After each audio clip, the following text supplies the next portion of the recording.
One of the challenges that we have in our healthcare system and in most healthcare systems is I don't think doctors and providers get enough feedback on their performance.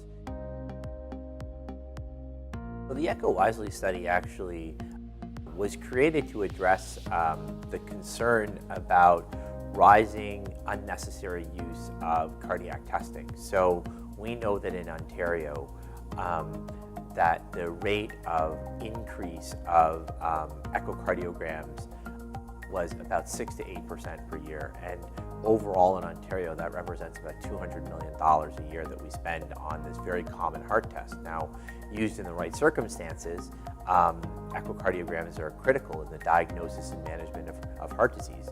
However, if used incorrectly, meaning used at times when it's not necessary, it can either lead to increased cost without any needed outcomes, or can actually lead to potentially excess worry and inconvenience for patients, and possibly lead to dangerous false positives that could lead to further invasive testing.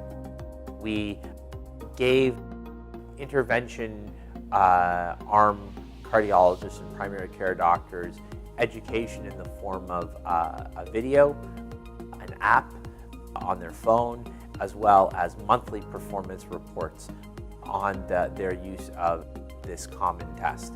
And what we found was that compared to the intervention group and the control group, 25% fewer echocardiograms that were unnecessary were ordered in the intervention group.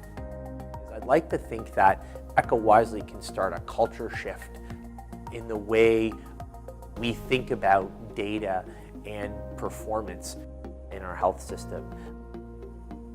We don't always need to have top-down approaches to big health system problems. We can actually have doctors and researchers like at Weave be able to solve some really big and challenging problems through grassroots approaches.